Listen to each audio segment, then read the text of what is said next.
Hello everyone and welcome. This is the All 12 Signs video series for the Capricorn New Moon that's happening on the 11th of January 2024 at 20 degrees and 44 minutes. This is a big new moon, the first new moon of the calendar year, but more importantly, conjunct Pluto, the last moon in Capricorn that we're going to have with Pluto for 200 years. And it's also square the nodes exactly. They're all at 20 degrees of their signs. So first of the four lunations we're going to have in the sign of Capricorn this year. So big energy coming through. I am going to be reading for Taurus and Aries in this video. My name's Chloe. I work with card divination, astrology, and I channel energies through my body. Just one of the ways that I channel, as you can see, my hands are moving around right now. This is independent of my conscious thought, drawing in energies from different dimensions to help us heal, help us clear stuck energy, and open up portals to source to get us in alignment with our soul's frequency in this incarnation. I've been channeling this way for the nearly 3 years now, and very recently, just before the Sagittarius new moon, I had the vocal side of light language activated. So the physical movements are a form of light language, and now I've got the vocal side of it kicking in.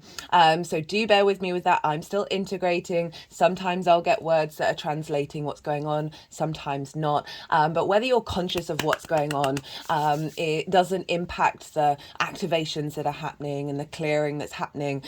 So I hope you enjoy all of this combined with the astrology and the tarot. I've certainly been enjoying it, but it's a work in progress. I'm still integrating, so I hope you enjoy. Right, for those of you who know your time of birth and know your natal chart, I really recommend checking out the sign that falls in the first house. This is called the rising sign, where your ascendant is. Very powerful, and all the signs will be as if they're in the first house, so the astrology will link in closest to that. However, this does not invalidate you looking at any other part of your chart. Perhaps your sun or your moon, they're getting activated in your natal chart because we're dealing with a lunation here.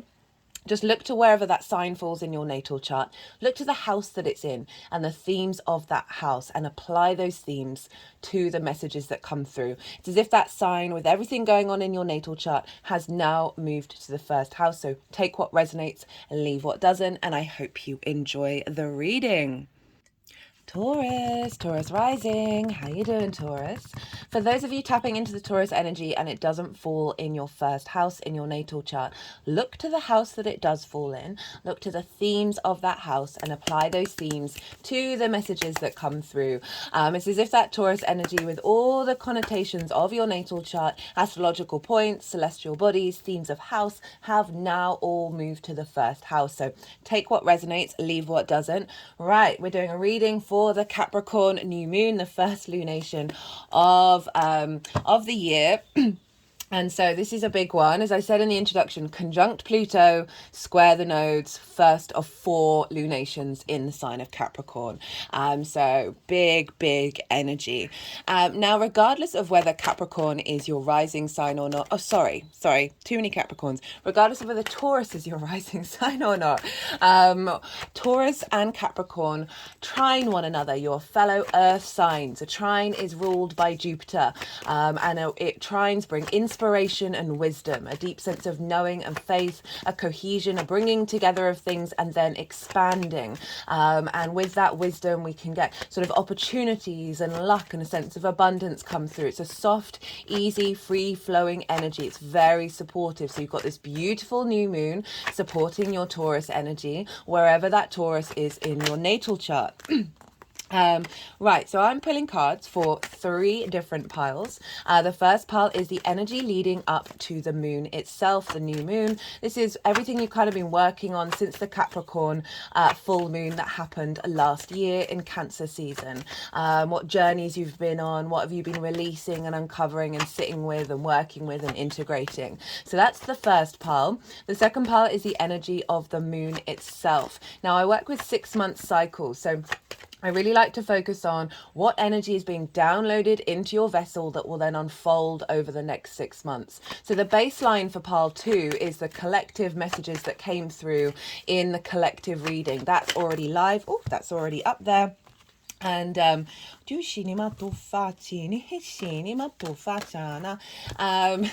for those of you who didn't catch the introduction, so I've been channeling energies through my body, doing physical light language for the last nearly 3 years. And just before the Sagittarius new moon at the end of last year, the vocal light language got activated. So that's going to be cropping up throughout the reading along with the physical movements. Both of these provide activations and activate your light body and help bring your new pathways in. I'm still integrating all of it, so sometimes I'll get words in my head that are translating, other times it's in relation to like what I'm saying. And just if you're not, I'm still working and integrating it all. And even if you're not consciously aware of what's going on, it is still helping recalibrate into your natural soul's frequency. Right,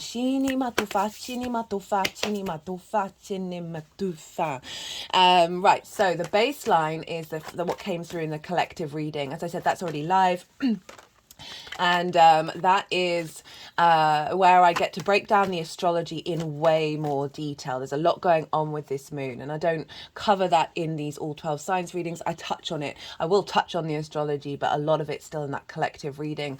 I also pull collective tarot cards, and channeled messages come through. I get a bit more esoteric in the collective readings. I love them. They're my favorite. Shouldn't have favorites, really. And so I get to talk a lot more in depth about certain things that I wouldn't necessarily have the time to do in these readings. So that's the baseline, and it's how all those planets and celestial bodies are talking to each other at the time of the new moon. And so that message is at the root of it, and then the tarot on top will be linked into how this is affecting the Taurus area of your chart. Now, the third and final pile is how all of this energy is manifesting moving forward. So those are the 3 piles. Now let's talk about Taurus rising. Where is this happening for you? This is happening in your 9th house. The 9th house is traditionally called the house of the gods. This is your perspectives. Perspective is the key word here. Your morals, your ethics, your philosophies, your connections to source energy, book, religion, nature, science, whatever it is that is a matrix that's bigger than you, that you know you're a part of, and you're uncovering and figuring out, why do we exist? What is the point of humanity? What is the point of the universe? I mean, they're the sort of the big hitters, but it can be anything. It just sort of your general ideas about society and your morals and your ethics around it. So these are where we contemplate and question who we are and how we map ourselves out in the universe. And so it's also linked into mastering something, right? So something you've been learning for a long time, and now you're mastering it, and now you're broadening your perspective, and with that you're able to share your perspective with others. We're here to share perspectives, not force perspectives. It's also about going and living somewhere for a longish period of time that is unfamiliar to you. It's often linked into foreign travel, of going and staying somewhere in a landscape that you're, as I said, you're not familiar with, in order to broaden your perspective. But it also could be linked, say you've lived in the countryside your whole life, and then you decide to go and live in a big city. That's a different perspective. So you don't have to leave the country for it, but they're all perspectives. It's also linked into publishing and the law, the 9th house. So new moon in the 9th house. Now, new moons, we set intentions. And why do we? Well, we don't have to, but it's a great time of planting seeds in your unconscious mind. And that is because the moon is at her darkest. Our unconscious, our emotional body, our intuition, where our needs being met or not being met, how are we nourished, and how do we nourish others? Now, she's at her darkest, as I said, so she's her most receptive. And whenever celestial bodies come into contact with the sun, they are essentially starting the next level, right? So they've completed a level, and now they're moving on, and the sun will transmute the energy that no longer serves, and activate new downloads into whatever planet, but in this case the moon, moving forward for the next cycle. So it's kind of like a reboot, but with all the knowledge and wisdom that you've learned from the previous cycles that have come before you. So the consciousness, the purpose, the will, the animation, the vision of the sun is pouring into the moon. And this is why we get then over the next 6 months, whether you set intentions or not, you then instinctively and intuitively take actions around what download is happening at the time of the new moon. So adding on to it, putting intentions, can really strengthen it. What kind of intentions would work with the ninth house? Well, to broaden your perspectives, to bring in new perspectives.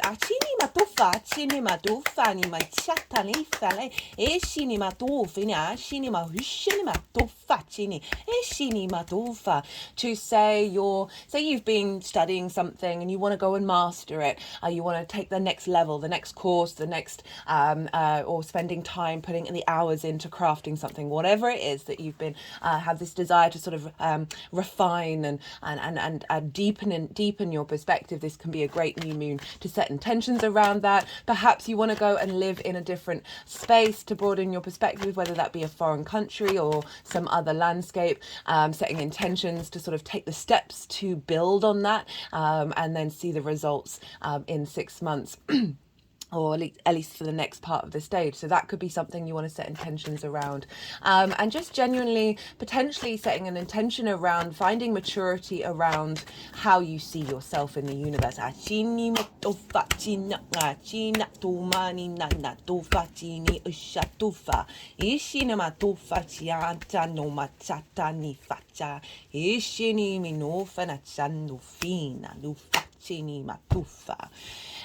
So these are great intentions, and I want to talk a little bit about the astrology of the moon to sort of give you some more context about, I'll touch very briefly on it. As I said, the collective reading, I'll go into way more detail, but the depth of what's happening here. This is the first of 4 moons in the sign of Capricorn, and this is conjunct Pluto, the last moon we're going to have for 200 years, with Pluto in this sign. Now, this is often linked to Pluto is like the sense of 7-generation curses, right?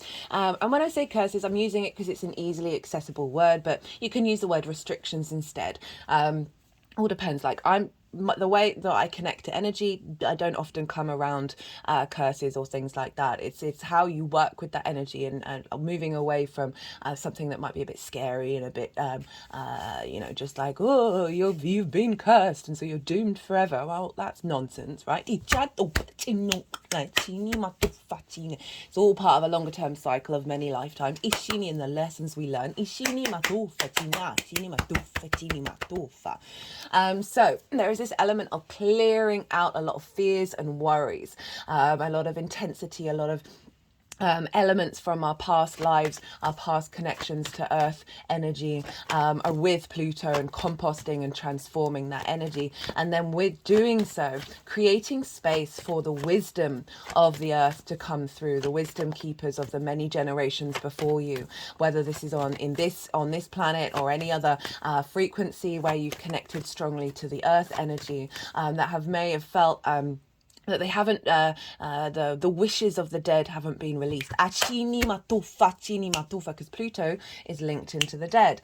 It's also linked into the riches under the earth, right? And so things being revealed from that which was hidden. And so it really feels like clearing out old difficulties, as well as having more access to the collective earth cycles of time, right? Capricorn is a collective earth sign, is linked into Saturn, which is sort of karma and cause and effect and longer term cycles. So here we're uncovering the wisdom from our previous incarnations and from the collective human species, actually with its connection to earth. This is a new moon, so we're activating this, and this is going to be unfolding over the next 6 months and also over the year, to be honest, because we've got 4 moons in Capricorn. So this is a big, intense energy. And there's an element of just really allowing that to be in your embodiment of self that will serve you for the long term, right? Capricorn, Saturn. Saturn's linked into maturity, to responsibility, to duty, to hard work. It's the duty to your soul's frequency, and the longevity of that, and walking with integrity, really grounding in a very deep, nourishing way. This is earth yin energy. And, Capricorn can be linked into sort of hierarchies, the banking systems, all sorts of things like that in terms of our modern civilization. And I say modern loosely because it's thousands of years, but still. Like, it's not just that. It is the human being with this planet reconnecting to the ecosystem that we are a part of, through the vagus nerve, through breath work, through meditation, through stretching the body, otherwise known as, yoga's a part of that, but it's just generally stretching, taking care of the longevity and the maturity of your physical vessel that is going to serve you for this lifetime and the next. Ishini matufa, chini matu, fini matufa. So bringing that wisdom into your perspectives of the longer term cycles. I talked about Graham Hancock in the collective reading. Whether you agree with him or not, he's certainly opening up questions for us to be like, do we have all the answers? Are there things that are unknown to us that we can still connect to? Ishini matufa, chini matufani, ushini matufa, chini mushinima, ashini matufa, ni chandufa, chini matufina chana. I'm just thinking about how Saturn is in Pisces, right? Ruler of Capricorn, and that is connected to the ocean, Pisces, and how there's lots more discoveries happening in the ocean, because obviously we've had floods that have risen up the land, have risen up the ocean, which means that what came before is deep under the ocean, and we know less about the ocean than we do about space. And so using that Saturn to help us connect into the ocean and the wisdom that's underneath there, right? It's not just the riches of Pluto that are underneath the earth, but underneath the sea. Because Saturn is influencing Pluto.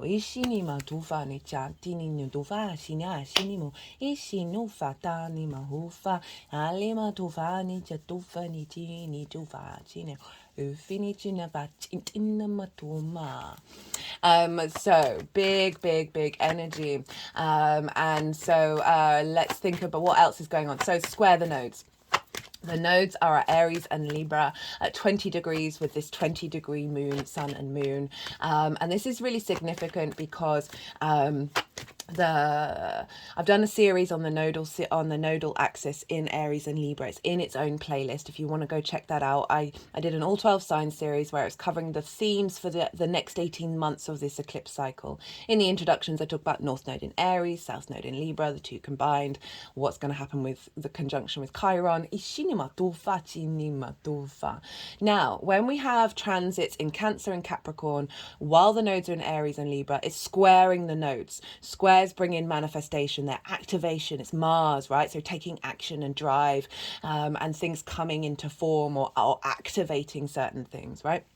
It's also, the squares can be linked into the spring and the autumn equinox, where we're shifting gear. We're, with the spring equinox, it's activation of life, and with the autumn equinox, it's the activation of decay. Ishini matufa, both are important. Ishini matufa ni tufa. So the Cancer transits, we just had that full moon in Cancer, which was beautiful. I really recommend you check that out. Again, 6-month cycles, you're not missing out on it. And that has definitely felt like it's playing a role in this new moon as well. And usually I just work with the 6-month cycles, but it's been very loud.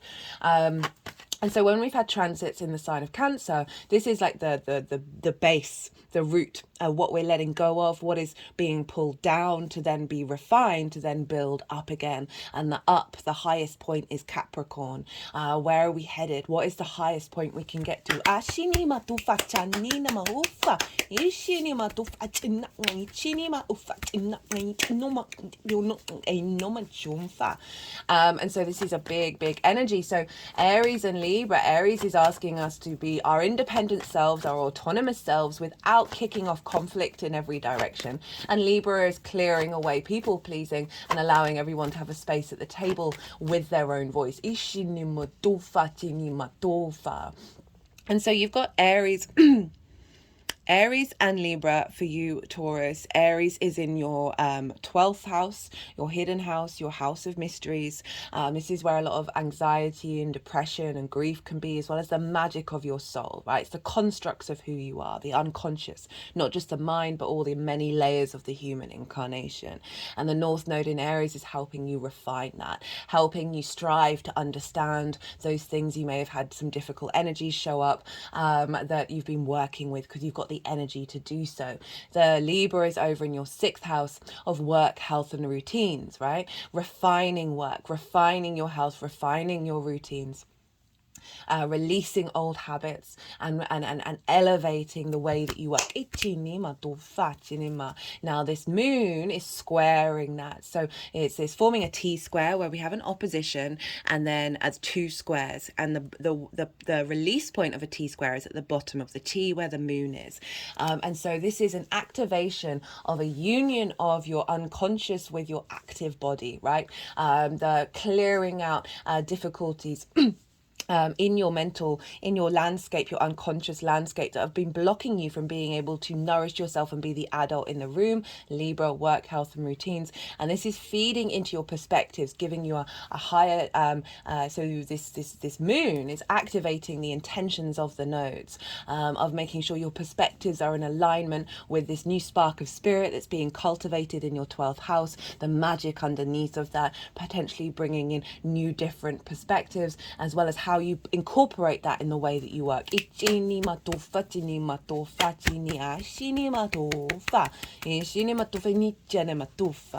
Now, Uranus is trine this moon. It's at 19 degrees, so almost it's within a degree, so it's a very close trine. And this is in your first house, Taurus. Has been for a while, so you've had a real big shift of who are you. Not only that, you have the nodes in your sign as well. Like Uranus is the liberator. It's very maverick energy, can be very disruptive, can be quite rebellious and often contrary for the sake of being contrary, very independent. It's the breaker of chains and the clearer of paths to help liberate your soul's frequency and stop you from conforming to things that you don't need to conform to.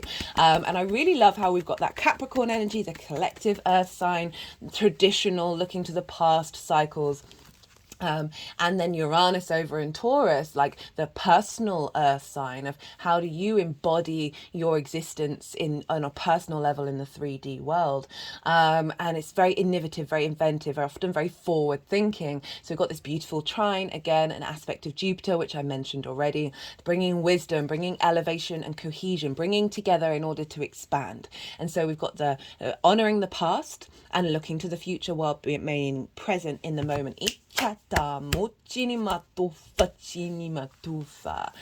So super powerful of activating new pathways, new perspectives, right? Uranus, very galactic energy, and helping you embody that, right? So this is all trine your first house. Your first house is how you embody your sun or your moon in your actions and your deeds. It's your body, your character, your appearance, your sense of self, and it's often how other people see you because they see that embodiment rather than what's going on behind the scenes, which is your sun or your moon. It depends if you've got a day or a night chart. So the lens in which you move through the world, the navigator. And so we've got this beautiful new perspectives, right, being instigated over in the 9th house of the bigger picture that's then feeding wisdom into your embodiment and your understanding of self. So all of this maturity and this depth and looking to the future will unfold as you embody it. And have a deeper understanding of your sense of self, a deeper understanding of your physical body, right, and the importance of that. We tie that into Libra over in your 6th house of your health, your physical health, how to take care of your health. This is going to be giving new perspectives that help facilitate that. So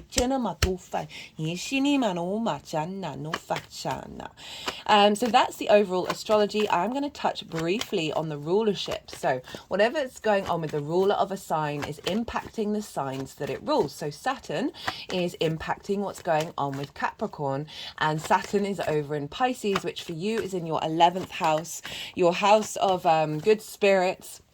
This is hopes and dreams, friends, groups and alliances, and reaping the benefits from your 10th house. Now, I've done 3 transit series for Saturn in Pisces. This is a big, wherever Saturn is, it can be a difficult transit. So I've been recommending people watch these in every video so far. The first series is when Saturn ingressed into Pisces. In those introductions, I talk about Saturn in Pisces, Saturn with Neptune, Saturn in relation to Jupiter, because Jupiter traditionally rules Pisces. You might want to recap on the all 12 signs for Taurus, because I talk about the themes of Saturn in the 11th house in way more detail.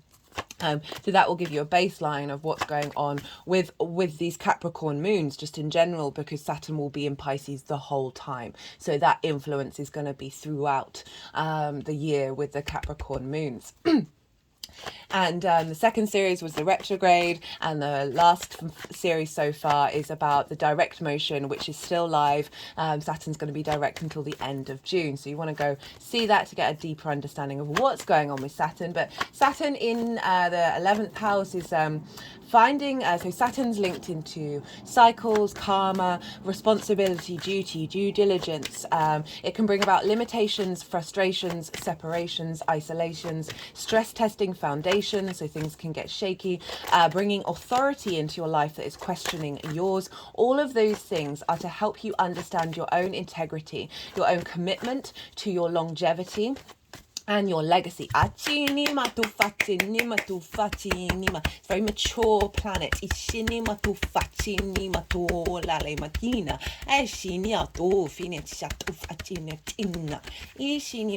For the energies are just sort of doing some work around the lymph nodes, around the armpits. Working with the lymph system is really good at clearing energy in the physical body. So you might want to do that. So just sort of gently massage around that area. Can really help release a lot of toxins in the body, and Pluto can often be linked into toxins and releasing of them.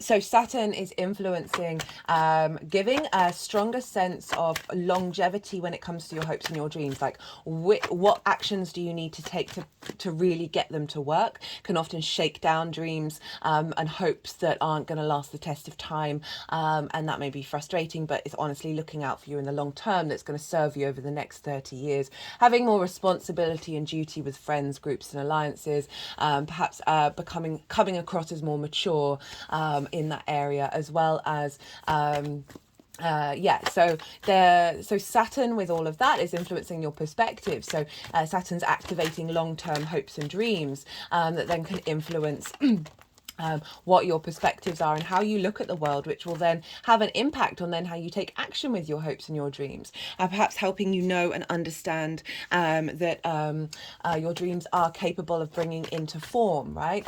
Giving you a bit more confidence of who you are in the world, that is allowing you to move through with a bit more wisdom and a bit more grace. Also potentially bringing in influence from friends, groups and alliances that help broaden your perspectives. It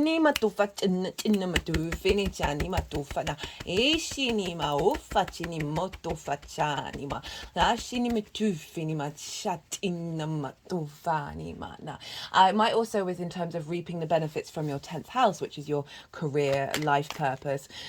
Career doesn't have to be life purpose, it can facilitate it. Your reputation, that with Saturn moving through the 11th can give this sense of authority around what you bring to the table, and recognition of that, that will then facilitate an advancement of your perspectives and your understanding of who you are in the world.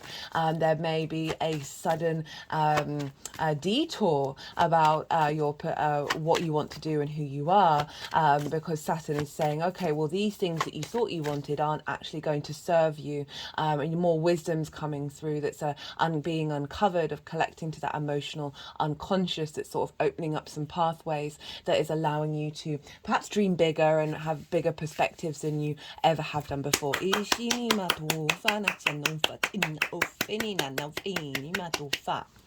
Now, Saturn is in the sign of Pisces, which is ruled by, so I'm so used to shuffling for jumpers. I've been doing that for quite some time now, and the energies have been really keen on me cutting the deck and getting cards that way, and I'm having to lean into it because there's a part, I've got trust issues and I'm like, well, if they jump then it's legit. Me cutting it, I'd like not necessarily trusting myself, so they're trying to train me to trust myself a bit more, and I think perhaps this moon can really help with that as well, of trusting in your perspectives, trusting in understanding of who you are in this world, grounding that and really giving you a sense of strength, maturity and authority around that. Now, Taurus. Right, Jupiter rules Pisces. Where's Jupiter? In your sign, Taurus. It's with Uranus.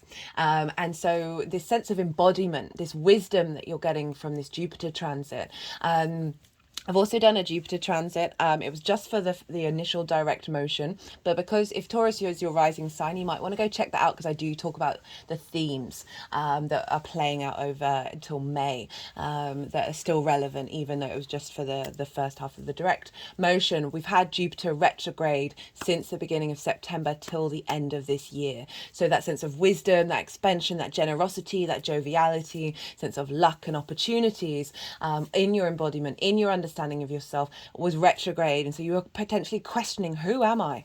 Who am I? What, like, and perhaps not feeling the joy in your body, or your experience. And now Jupiter's gone direct, so there's more expansion here of bringing a sense of cohesion, of understanding of self. Other people seeing the wisdom within you, seeing the joy and the generosity of spirit. But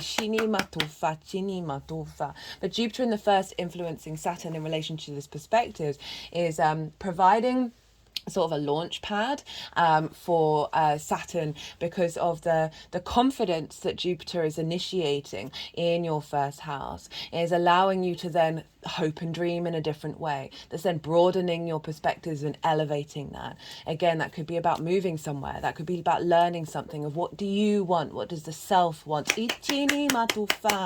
Underneath the layers of social conditioning. Remember, this moon is square the nodes, where we're breaking out of social convention. Uranus is activating that as well. And then Jupiter's providing this sense of warmth, this sense of generosity in that experience, right? But Taurus is ruled by Venus, so we want to go and look to where Venus is. And Venus is over in the sign of Sagittarius, which for you is in your 8th house.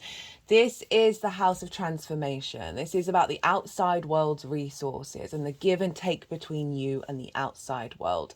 This can be mortgages, loans, commissions, bonuses. It's more sort of one-off money, or involving the resources of the outside world, as well as inheritance, both 3D and cosmic inheritance. Now, it's also about the give and take between you and anything other than you. Time, money, things, energy, resources, intimacy.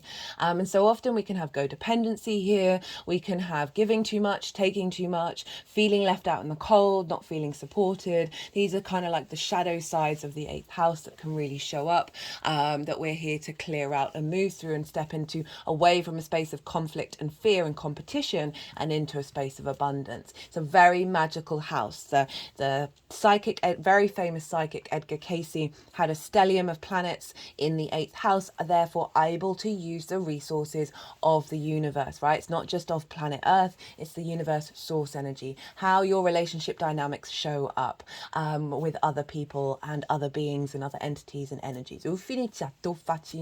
Venus is moving through there, finding more flow in and connection and harmony with resources, with the connection to the outside world, with source energy, with your relationship dynamics, helping you understand your value in them, and making sure that's in alignment with these dynamics. And so that's feeding into your first house of your embodiment of self. So Venus is influencing Jupiter and saying, hey, I want these dynamics to be in alignment with you, with the self. And so you feel good in this 3D world. Venus is also the ruler of your ascendant. So whatever Venus is doing is impacting your ascendant at all times. And so it's a very strong planet for you, Taurus risings. Now, Venus is in Sagittarius, which is ruled by Jupiter. So what we've got here is mutual reception. Jupiter and Venus are in each other's signs, they're in each other's realms, and they're basically telepathically communicating with each other at all times to facilitate each other's goals and roles in the lands, in the respective lands. So they're getting a lot of support. And even though this is a Saturn ruled sign, right, which can be a bit stern, school of hard knocks, all of that kind of thing, it's being governed by the two benefics, by Jupiter and Venus, and so there's an ease, there's a flow, there's wanting to bring a wisdom and connection and love and harmony, right? So bringing these all together, of making sure that your relationship dynamics are in alignment with your embodiment of self, that's helping you then find more resources, right? Eighth house, to facilitate your hopes and your dreams, that is then going to broaden your perspective. Perhaps, as I said, hope to master something, hope to dream to go and live somewhere for a period of time, all of these things broadening your perspectives. Dream to connect to higher perspectives as well, tapping into the resources of source energy. They're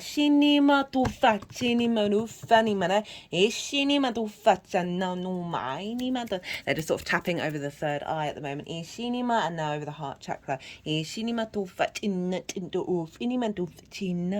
Ufinila chinimanu fininacha etoma dina na domina yeshana namofina ishinimanuva elema no mangani mato finishat umatana itini matufa ishini matufina achana Ishini motufa. Now, Mars is in the sign of Capricorn and will be for a good chunk of time. Mars is exalted in Capricorn. So you've got a lot of motivation and drive. If you are mastering something, learning something, you've got some drive to take action around that. If you are traveling, you've got the get up and go to really enjoy it, right? So there's a lot, really, we can really utilize Mars over the next couple of weeks after this new moon, right? And really see what intentions we're setting or what downloads we're getting. Find that, like the kick, I was going to say kick up the ass. I'm going to say kick up the ass from Mars, of being like, how do we put this into action? I recommend checking out where your sun and your moon are in your natal chart. Look to the houses that they're in and the themes of those houses, because those themes are going to get activated, sometimes all of them, sometimes none, because your sun and moon always get activated over lunations. So you might want to think about that in setting intentions, or at least be aware that that is part of the narrative that's going to unfold. Right, they put the deck down, so I'm assuming that means the cards that have wanted to come out have come out, and we just have the Yang Day action side of the reading, the go all the stimulation, all the extrovert, all the information, and now we're going to have a bit of yin, night, rest and digest, and let everything settle. I'm going to soften my mind and go consciously quiet and let the energies move through me. They'll do some physical and light language, physical and vocal light language. They'll move the cards around, and then they'll bring they'll put the cards into the 3 piles, and I'll bring the tarot into the astrology. I call you to soften your mind as well. Let all that information just settle in your unconscious, and then see what intuitive hits come up while we're doing this.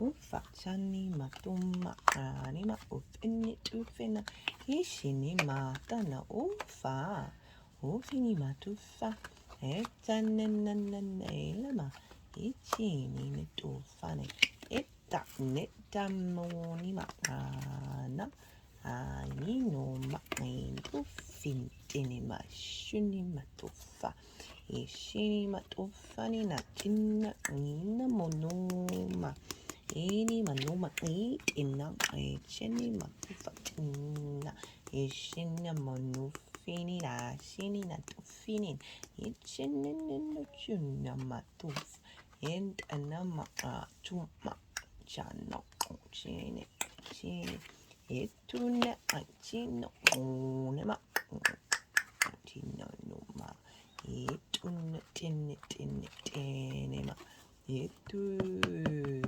Fachina chino dambana idamanumanga chini matu fachina chini motu fine na chena modana tatina chino machina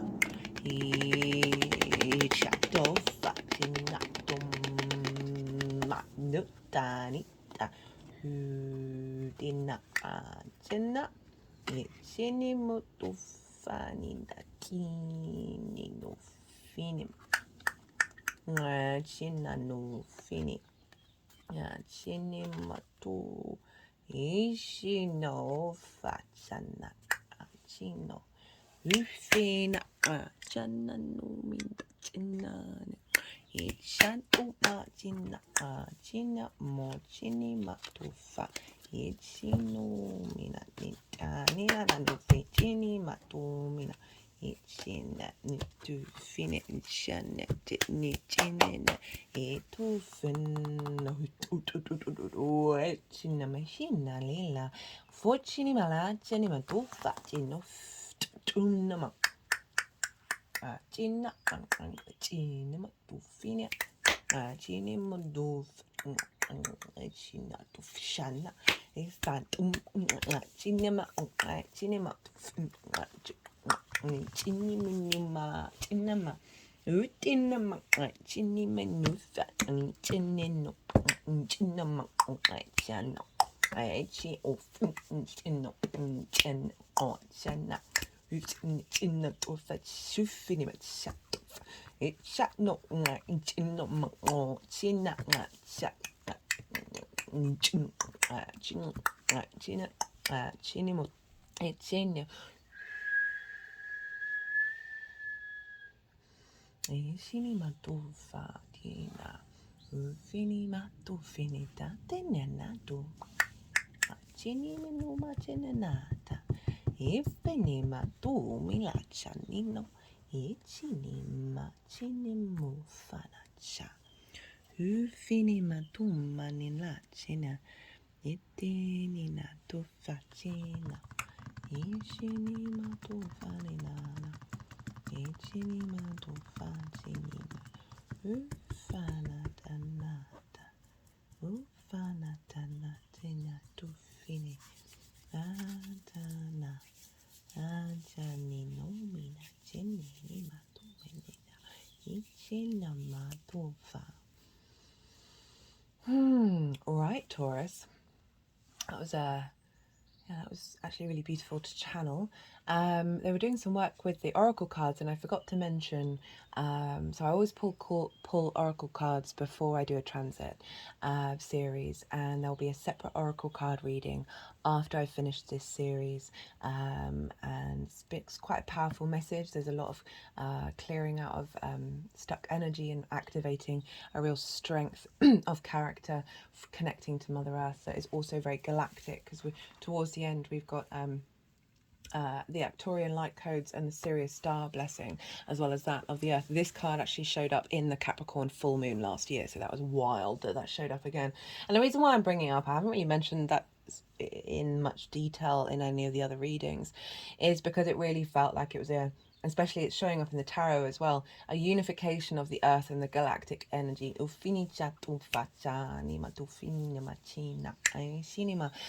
is being brought together with this new moon.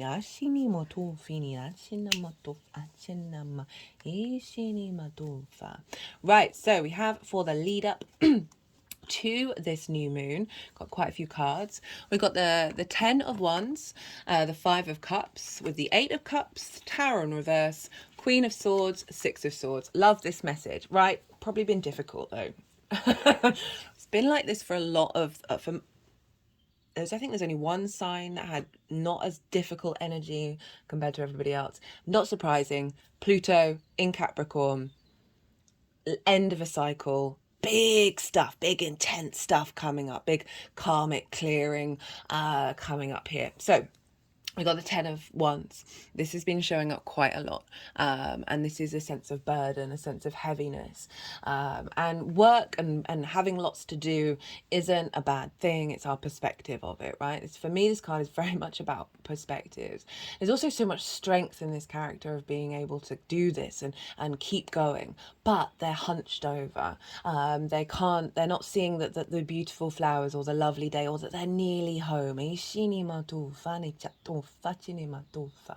what feels for this is of the 9th house of right, feeling the weight of your perspectives, feeling that heaviness of how you see yourself in the world, and perhaps seeing yourself as someone who isn't able to stand upright. It doesn't have the ease and the lightness that they need in their soul. And that could be for very good reason. You may have had a lot going on in your life that has meant that you're in this sense of servitude. You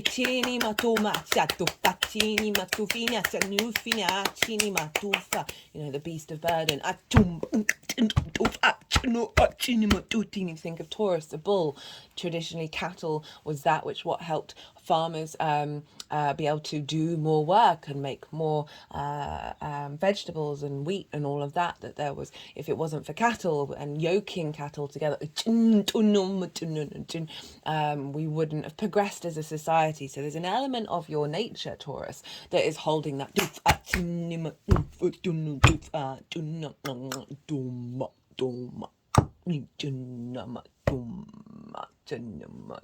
it's not that you don't have the strength to do it, because you do. As I said, this figure has a lot of strength. They have made it nearly home.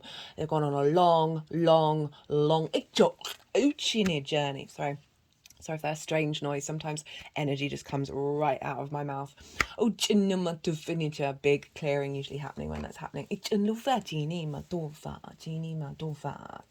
That this has meant that you haven't, as I said, that lightness of feeling safe, of feeling secure, because you're there's this weight, this burden that means that your perspectives of perhaps, and I say limited with respect, with total respect, limited of that I've got a job to do, I've got to do this is heavy, rather than I can contemplate beyond what is going on right now. There's also could have been a lot of responsibility and duties around mastering perspectives, right? For those of you like, towards the end of a course or something, that it's like, oh, when am I going to get to that point where I feel like it's not heavy, right? That's all I'm getting with this one. When is it going to stop being heavy? But really just tying that in with the perspective of like looking, not even being able to look to the sky or look around, not even being able to appreciate the 3D or beyond that. But it's a 10, it's completion, it's coming to an end. And it's come with the 5 of Cups, which is about grief, right? This is looking at the 3 of Cups.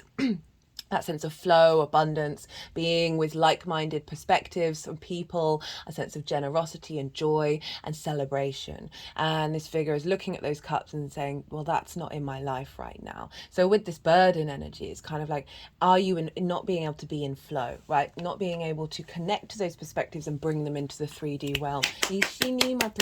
Perhaps not connecting to people who have similar perspectives that then help lighten the load.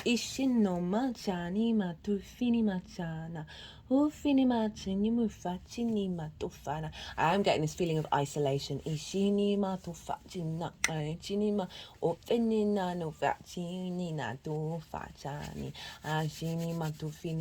Grief is such an important part of the human condition. It's not linear, but it can be very heavy. It can hold us in that space. Again, that heaviness, that sense of burden, that sense of loss, that emptiness inside. They just put my hands over the sort of the sacral chakra, the solar plexus, which is sort of how we move through the world. And our confidence to do so. Our understanding of our purpose. Achini matufacha, achini matufa chini, ufeni chani matufa, ishini matufa ni machini matufa, ili malamunna machina, ding meninu vetintindo.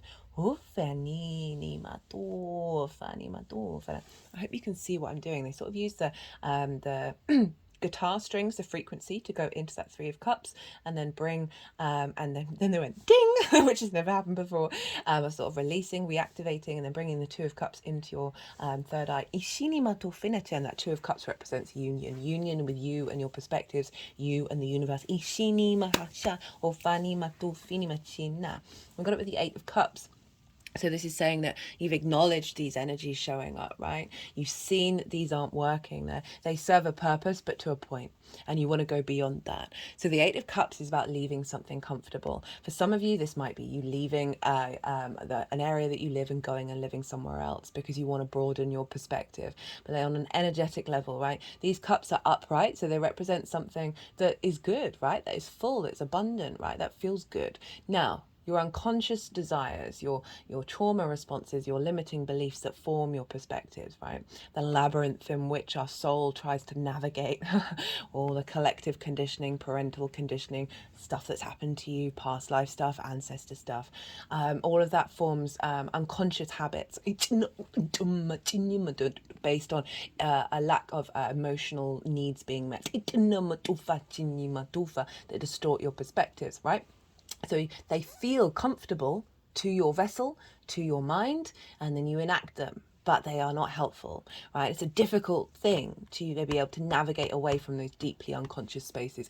Remember, the North Node in Aries is in your 12th house of the unconscious, helping clear out and liberate. So this figure is leaving that situation and going to climb the mountain to get a higher perspective. But it's a difficult journey. It takes effort. It takes work, right? All of these things do. Some people are able to click their fingers and magically go, ta-da, I'm a different person. For most of us, it's integration. It's integration, integration, integration. This is why my criticism of the 12-step program is when you fall off that wagon, and that wagon can be absolutely anything, and when you fall off that wagon, you go back to zero. And for me, that's not how it works. It doesn't seem, I mean, it works for some people, but I'm just like, it just makes me uncomfortable. Got the Tower in reverse. The Tower in reverse is structures being internally pulled down, right? Tower, love the Tower.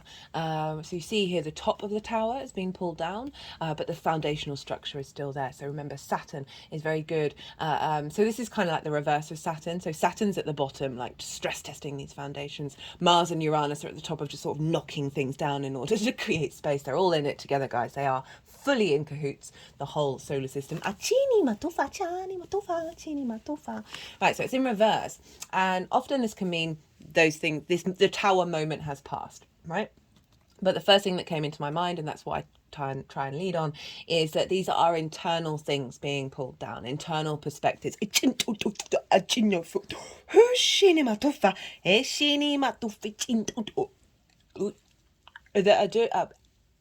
Sorry, there's loads of energy was being released and then entering. So I can't really speak while that's happening.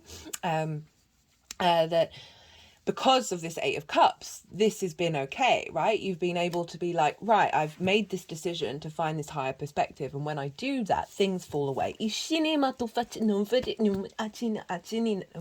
finding that depth. And it's so interesting that this card for this deck is in the ocean, where Saturn is, of allowing those hopes and dreams to come through, to bubble up, and come to the surface. But it takes time. And then the final cards for the lead up to this new moon is the Queen of Swords and the Six of Swords. So you've got three cards. Wait, let me count. No, you've got four really strong movement cards, right? You've got the Eight of Cups. I mean, arguably the Ten of Wands is as well, because you're moving to that sense of home and safety. We've got the Eight of Cups, which is about journeying. We've got the Six of Wands, which is also limbo. We've got the Eight of Wands. Got two eights showing up, and the Chariot, right? So there's a real sense of movement, of momentum, of moving into a different frequency. Queen of Swords, Six of Swords. Queen of Swords has been through some stuff, right? She's like, what, but she's come out the other side, right? Difficult things. She's independent, she's confident, she's nurturing the new clarity of vision that she has beyond those difficult times. Her head is above the clouds. Now, not in this deck, but I'm going to bring it up because it's my favorite thing about the Queen of Swords. So on the Swords court cards, they've all got birds on the Rider-Waite, and the Queen has one. She's the only one with one, and it's above her crown chakra, acknowledging this higher perspective linked into longer term cycles of being able to see clearly. She's facing away from us, highlighting the independence, but her hand is open, outstretched to a new frequency come in. Queens represent the yin energy, this nourishment, this depth, the nuance, the observation, the cultivation, the strategy, the planning, and so without all of that depth, we can't take definitive, authoritative action, right? So the Queen is saying, having gone through this, you're now contemplating bringing depth to this new frequency, having gone through and worked through some difficult energy that may be linked into your own life, but also potentially a lot of it linked into past life and ancestral energy as well. I mean, it's my opinion that it's all intertwined, actually, because time's all happening at once. So the fact that we think we're separate, and we are separate, and we are individual, but everything, right? It's this and that. It's never this or that.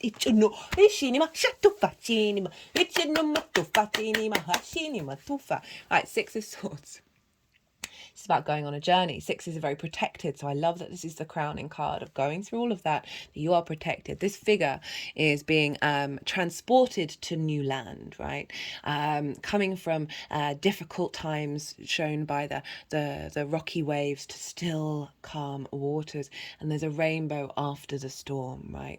And this figure can't take everything with them, but they can take those 6 swords, those 6 ideas, those constructs, those perspectives that you have nurtured and you have got to the root of because of all of this that's come through, and you are now on that transition phase into the new land. And I love it for this new moon in the 9th house.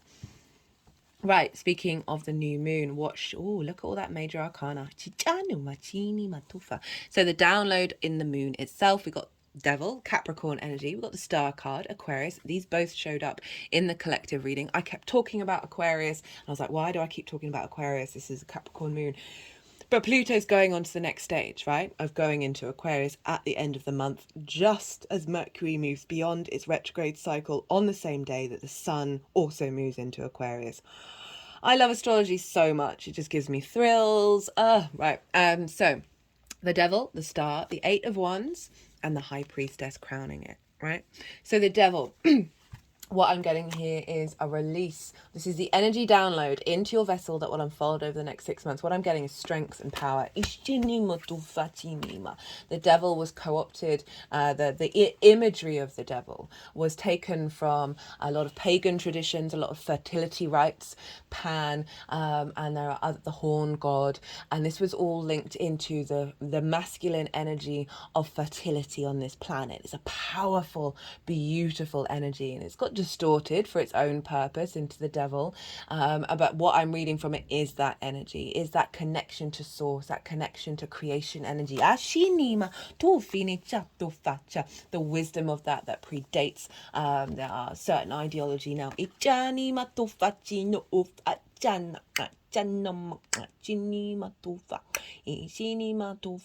resting over the solar plexus again, which is again, right, maybe go and research the solar plexus and see what comes up for you.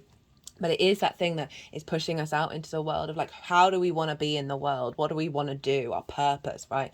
And so often our perspectives help frame our purpose. Like, how do we want to implement our perspectives in the way that we move through the world? And you know, you got all that stuff going on in Taurus of your embodiment, right? This is trining Taurus. So what I'm really getting is strength and power, that Capricorn energy of connecting to cycles that you may not even be aware of, that are beyond your comprehension, you know, tapping into past life energy from strong the earth element connections in other lifetimes, and finding the wisdom with that, but very earth energy. And then we've got the Star, which is very galactic energy, which I talked about before.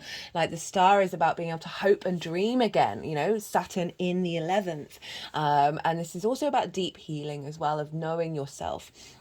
She is unclothed, so she is so her masks are off, right? She's as close to her authentic vessel as she can be, and there's this earth healing and there's galactic healing. The Star, you are 3rd generation Stardust. You are the universe manifest in individual form. And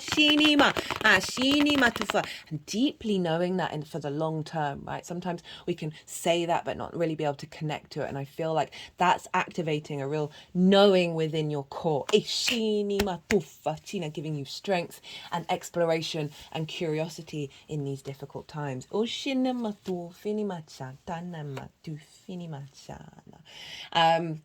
we're thinking about your power and authenticity being seen and viewed and appreciated, thinking about Venus in your 8th house, by the outside world. Now with the 8th house, I always say, like, don't lean on it. Don't, their codependency. Don't say, I need this from others in order to be. That's not the name of the game. So aside from being seen in your power, if it's not all the time, you're not bothered by it because you see your power. And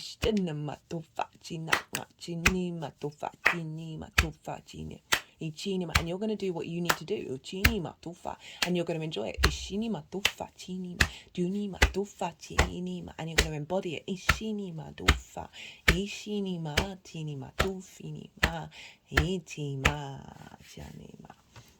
And then they're really focusing on their keep, because they were just tapping on the heart chakra, and now they're back on the solar plexus again. I'm thinking about Libra in how you work, right? And also Saturn's very much about integrity, and I feel like when we tap into our integrity, that's when we're tapping into our healthy solar plexus.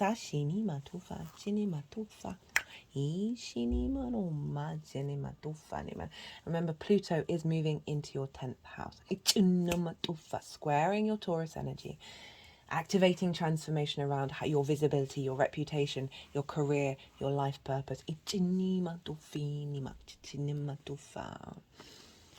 8 of Wands, High Priestess. So again, another fast moving card. This represents alignment. So this is coming through, and alignment is coming through. This is saying there's going to be some speed. This is one of the you got the 2 fastest moving cards in the tarot. There is a speed of transformation here. Understanding the vision of your perspectives and getting that in alignment with this higher perspective, this grounded longevity and legacy, as well as the more galactic energy of opening up new pathways. Crowned by the High Priestess.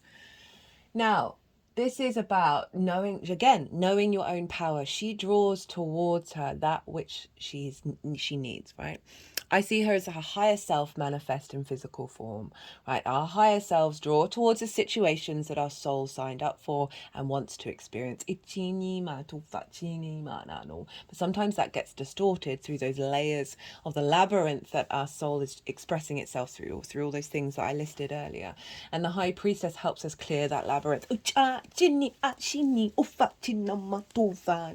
This deep intuition that we have, this power, this strength of drawing things towards you, of knowing who you are.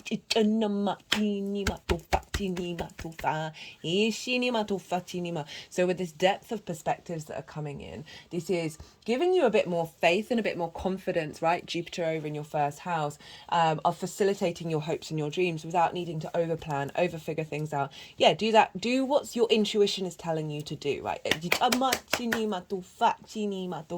deeper intuition, an intuitive emotional connection to who you are in the universe. There's an ease with the High Priestess because there isn't the worry, the over planning. There's a sense of strength but lightness. It is the moon's card after all. The sense of drawing towards you what nourishes you based on these new perspectives. Your needs being met based on your sense of integrity.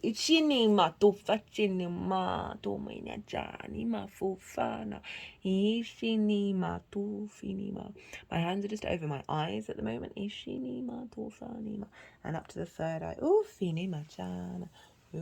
The lips, the ears, back to the eyes, back to the ears. And sitting around the solar plexus.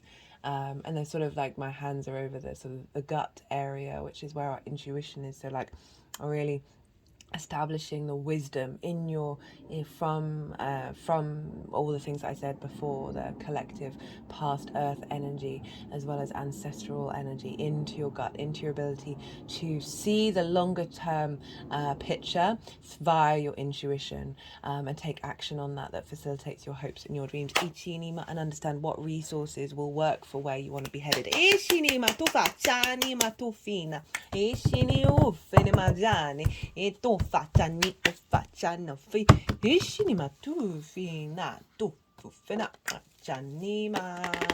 Ishini matufa ni mo hufanicha. Histina matuma. Hitini matufa ni madana datina matufa. Whew, that was a powerful channeling. Right.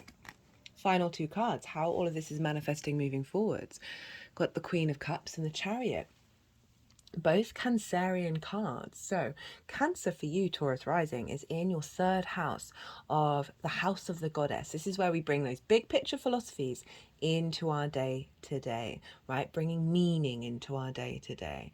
And then the third house, I love it. It's how we facilitate and build slowly, slowly, slowly the rest of the chart. Also how you communicate. So I'm mentioning that because there's this strong cup energy. And lots of intuition here in your emotional body being satisfied. And the third, I'm bringing the third house because you bring that perspectives of the ninth into the third of putting it into practice. But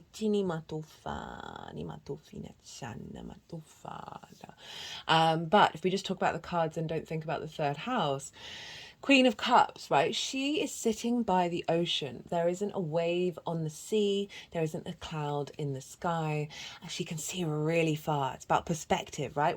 If you've ever done it, your eyes get really wide and your brain sort of does weird things because you're taking in so much space that we don't normally do in our day to day.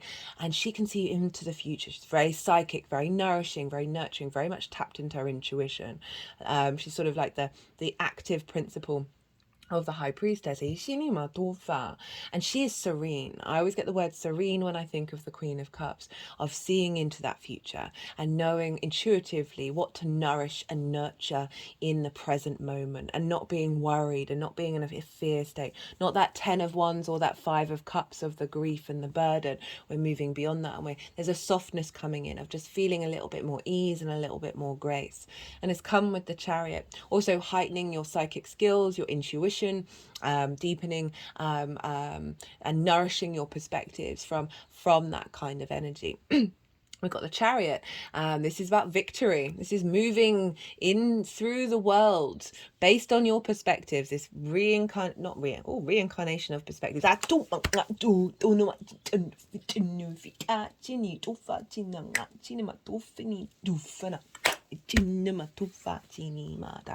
There's such confidence with the Chariot. It's also fast moving. So before I forget, so all these movement cards could mean you moving somewhere, right? But I'm going to stick to what perspectives is. So this figure isn't trying to control, right?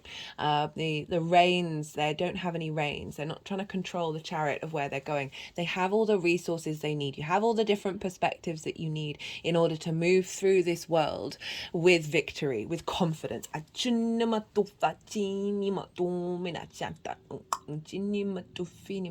the balance of the yin and the yang, the masculine and the feminine, which represents the Lover's card. We've got the Magician's baton here, the Empress's crown, the moons of the High Priestess.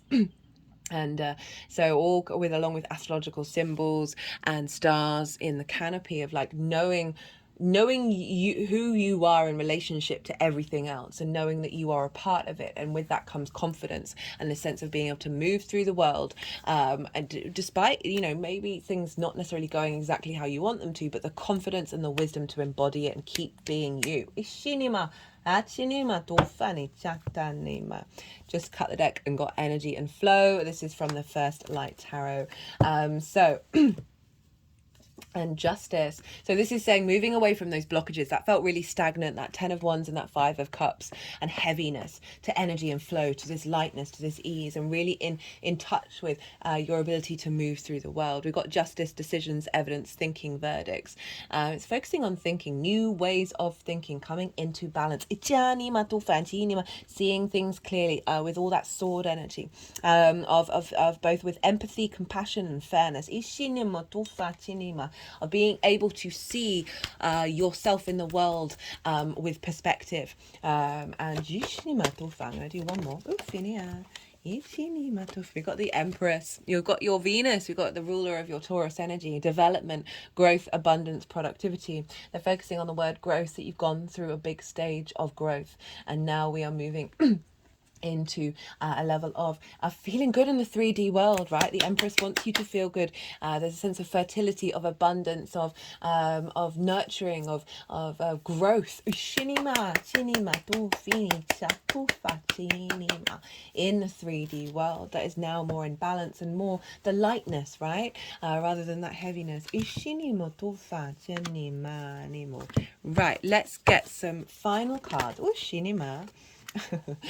From the numerology deck, we've got completion. That kind of energy has been showing up a lot for this pile.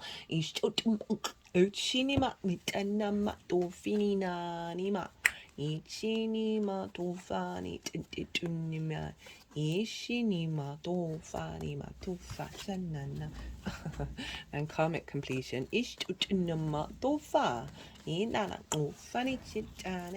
Right, let's get one more.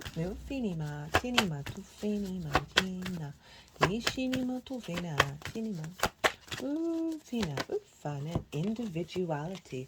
I really like this. So that's sort of highlighting what I was saying about the Aries Libra axis of what it's asking us to strive for, right? You are the universe manifest in individual form. And being really confident and comfortable in that and having strength within yourself. And your understanding of who you are and what your perspectives are and being able to really allow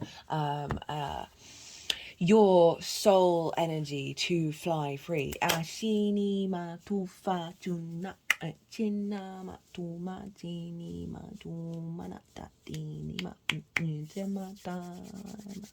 build on the wisdom that's coming through and have your own individual perspective, right? The universe wants us to explore and be creative and think for ourselves. But that's not about denying what's come before us, right? It's about experiencing it and enjoying it and then seeing how do we feel about it. And having the confidence to be able to explore that. Trust in yourself. Right, Taurus, I'm going to leave it at that. I enjoyed that reading a lot. That felt very powerful. I hope you did too. Be good to yourself, Taurus. Be good to those around you. And most importantly, be well until we meet again. Aries rising. How you doing, Aries? For those of you who don't have Aries in the first house, look to the house that it does fall in your natal chart and look to the themes of that house. Apply those themes to the messages that come through. It's as if that Aries energy with all the connotations of your natal chart, astrological points, celestial bodies, themes of house have now all moved to the first house. So take what resonates, leave what doesn't. For those of you who might not have caught the introduction, I've been channeling energies through physical movements for nearly 3 years now, and just before the Sagittarius new moon, the vocal light language got activated. So that will be happening throughout the reading. And so yeah, it's all part of the process. Ishinima tufatana matanima. Ishanama tuvanima chitjanima chanima. Ishinima ishinama tufanita natufa. Ishinima tufachanime tufinima chana. Right, Aries. So this is a Capricorn new moon. This is the first of 4 Capricorn new moons this year. It's the final one with Pluto. It's conjunct Pluto. The final one for another 200 years. So big deal. It's also square the nodes, and the nodes are in your sign, Aries. Regardless of whether Aries is your rising sign or not, Aries and Capricorn square one another. A square is an aspect of Mars. Mars can bring about conflict, drama, frustration, winning at all costs. However, on the flip side of that, it's big manifestation energy. It's a hard aspect. So all those difficulties really just help you understand, okay, where can I find peace in the conflict? Do I need to be in competition with others, or can I be in pure, beautiful competition with myself? Why am I frustrated? Why are these things coming up? What do I need to look at? So that can all come up, but the manifestation energy comes from friction, right? Mars, motivation, drive, the action, the movement in the world, and without friction, atoms wouldn't bump up against one another and create this 3D linear time frame that we're very consciously aware that we're in. And so this is why this is manifestation energy in the 3D world. As I said, it's a hard aspect, so this can bring about there may be certain things that you need to do, steps you need to take in order to bring things into manifestation. It means a little bit more hard work, but as I said, manifestation energy, bringing things into action. Right, I am pulling cards for 3 different piles.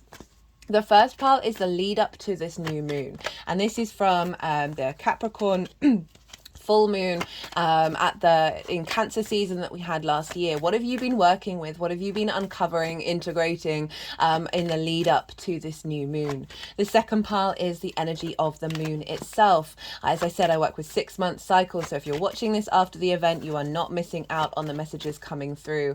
And this is what energy is being downloaded into your vessel at the time of the new moon. And this the baseline of pile 2 is the messages and the info and what came through in the collective reading. That's already live, that's already up. That's where I get to break down the astrology in way more detail of how everything is talking to each other to create a narrative, a download, an activation code, and then that's the baseline. So I love the collective readings. I have a lot of fun with them. I get to be a bit more esoteric, talk about the soul's journey, and that's kind of kicked off. That's a longer journey that we've been working on since the Aries hybrid eclipse, the second new moon that we had in Aries last year. And so with each new moon has been building on that theme of integrating different soul experiences that we've had in both past and future into this current incarnation, right? So with each new moon, we're building on that and building on that.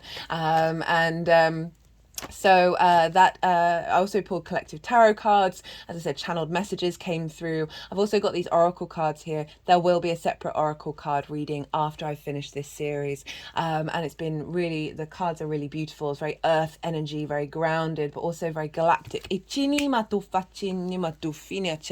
this powerhouse of the first lunation for the calendar year. And so that's pile 2, and the tarot will be the lens in which that operates for the Aries energy. The third pile is how all of this energy is excuse me. Apologies about that. I just had a little tickle in the throat that I needed to clear. Drink some water. So the third pile is how all this energy is manifesting moving forward. Oh my goodness me, still not cleared. I'll just pause again. Apologies again, Aries. As you know, this does tend to happen while I'm doing these readings. It's not when I'm talking to people in 3D reality.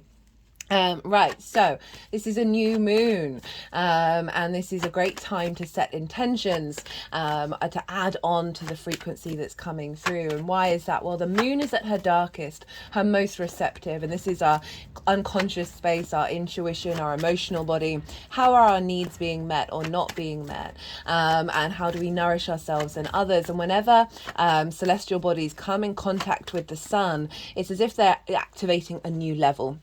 Right, so the sun, our vision, our clarity, our conscious mind, our will, our animation is pouring into the very receptive unconscious. So it's that sun energy is transmuting all of the previous cycle, releasing that which you've no longer need, and activating new developments based on what you've been doing.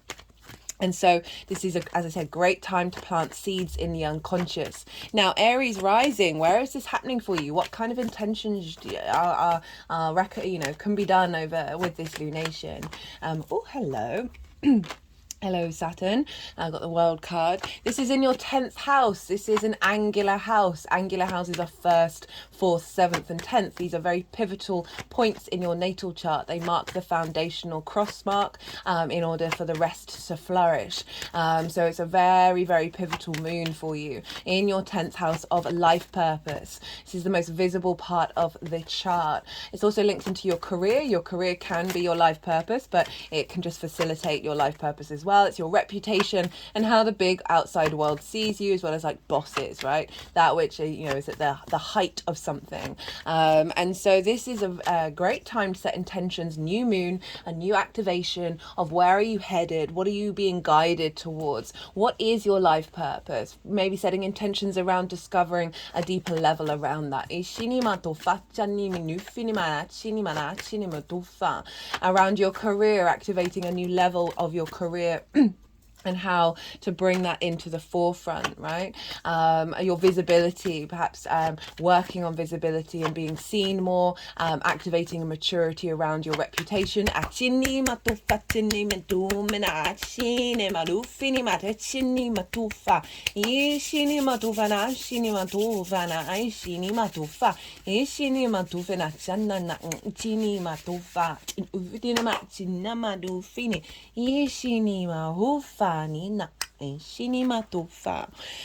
So very, very powerful space, and it's squaring your rising sign, Aries, and this is how you embody your sun or your moon in your actions and your deeds, depending on if you've got a day or a night chart. It's your body, your character, your appearance, your sense of self, and often how other people see you. So that's tying in with your reputation and your visibility, and it's squaring that. So it's bringing things into manifestation, bringing in new levels, that is activating new manifestation in your embodiment of self. Ichinima, that's more in alignment with your life purpose. Ashinima tu facini, ufinima china, chini, uchinama tu facini, ma tu facine, ishinima ufachane, mendofanima, ishinima ufanima chanina, enema ufinima chatinima tufa. Right, if you want a promotion or if you want more depth to your career, this can be a great intention to set, and your embodiment thereof. So the astrology with this moon is huge because it's conjunct Pluto, releasing a lot of old fears, a lot of old intensity of big transformation, right? And creating some space to draw in the wisdom from the collective earth energy of our human species, not only in this incarnation but many others, and tapping into sort of your galactic contacts with earth energy that you've been involved with in your soul's journey, and allowing that wisdom to flow through you into this new beginning of looking at how do you want to be in your life, where do you want to go, what is your purpose. And so this is really very, very transformative. We're not going to have a moon like this for another 200 years, right? It's 7 generations, and clearing the path of 7 generations before us, right? And activating the 7 generations to the future. Pluto's linked into the dead, right? And also the riches that are hidden, that are unseen, and bringing them to the surface. So allowing that to come through, that depth of maturity, this collective Capricorn earth sign.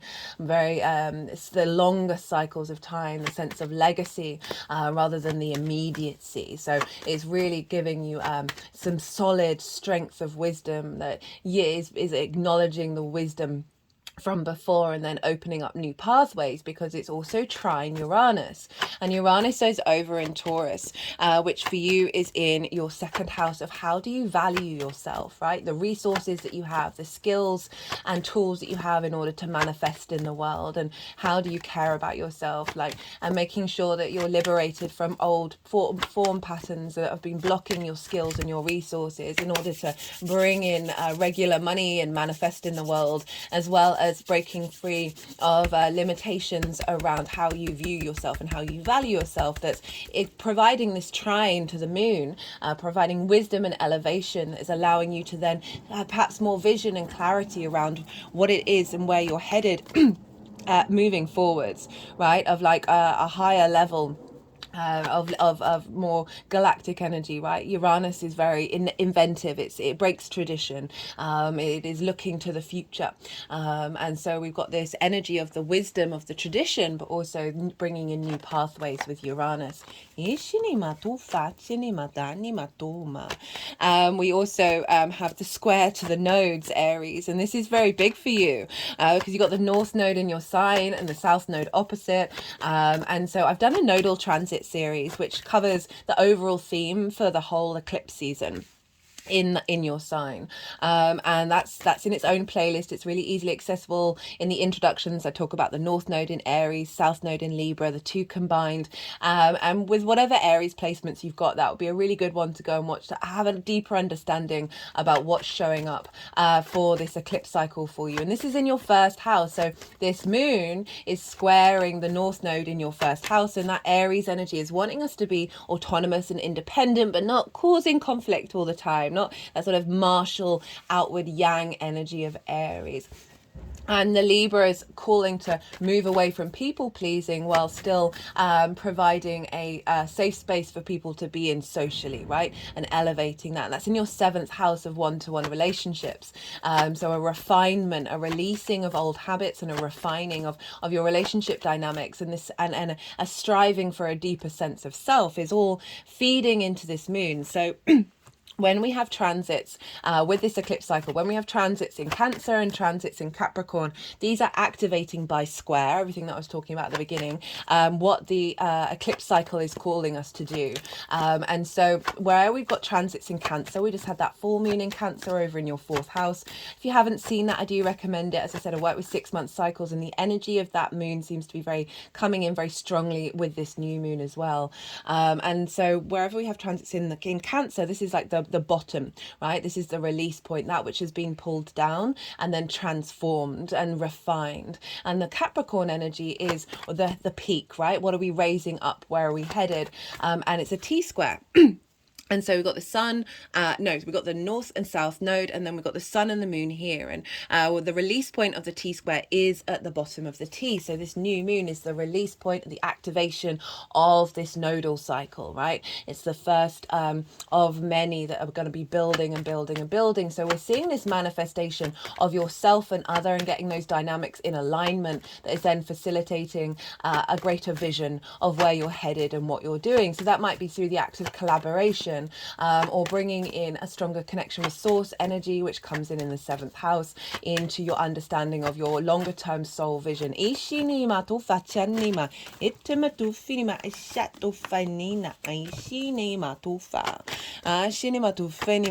we've got super powerful energy happening here, Aries.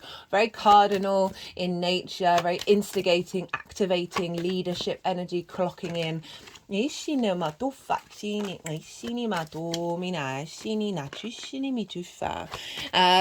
so that's the sort of the key parts of the astrology. There's lots more going on because Chiron's kind of involved, so that's clearing out wounds, that is then unblocking where you're headed and what you're doing.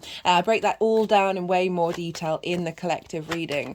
I want to touch a bit more on the rulership, right? So Saturn rules Capricorn, and Saturn can bring about limitations, frustrations, restrictions, isolation, hard work, but it's doing so, it's like shaking down your foundations, and it's doing so in order to tap you into your sense of integrity, commitment to your legacy.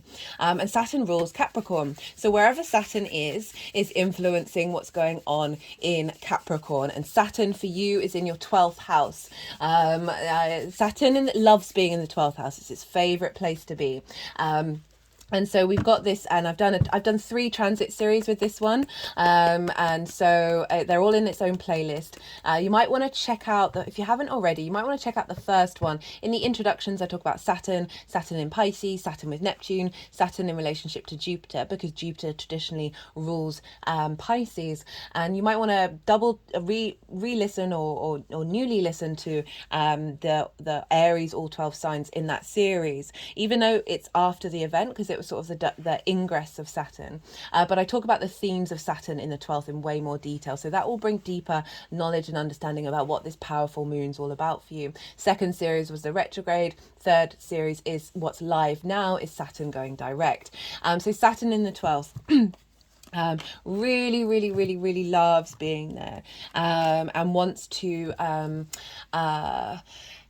strengthen your foundations in your unconscious space. So the 12th house can be linked into depression, anxiety, grief, loss, isolation. But underneath all of that is the magic of your soul. So the kind of the trauma responses and the limiting beliefs that are in our unconscious space. It can be the mind. It also can be the other subtle layers linked into this physical vessel and the unseen.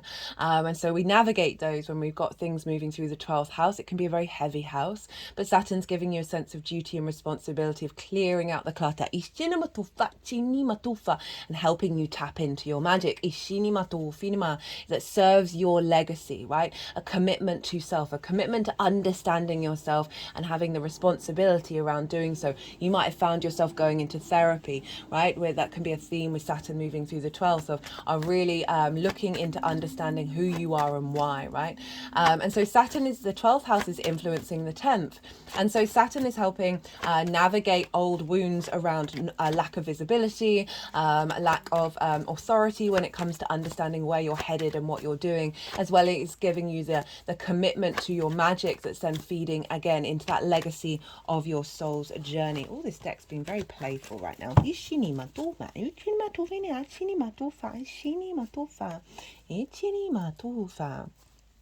And Saturn is in Pisces, which is ruled by Jupiter. And where's Jupiter? Well, Jupiter's over with Uranus in the sign of Taurus in your values. Jupiter's been retrograde for quite a while, went direct at the end of the year. So Jupiter represents expansion, cohesion, bringing together in order to expand, a sense of elevation, wisdom, confidence, a sense of knowing and faith, opportunities, luck, abundance, generosity, joviality. And all of that may have felt quite restricted in terms of how you value yourself, money coming in that may have been restricted, wisdom and understanding of your skills and your resources, all just really confined. And now Jupiter's expanding. Jupiter's direct again, so there's more ease, there's flow, more abundance coming in, more sense of depth of knowing who you are. You may find yourself spending a bit of money with Jupiter being in the second. I've done a Jupiter transit series. It was for the initial ingress, and we're past that, but I talk about the themes of Jupiter being in the second house in a lot more detail. So you might want to go check that one out as well. Again, all in its own playlist. So this sense of value, right, of making sure that you value yourself from a deep knowing, a deep wisdom, a deep confidence, which then elevates your skills and your resources and helping bring in more regular money, right? That's the second house.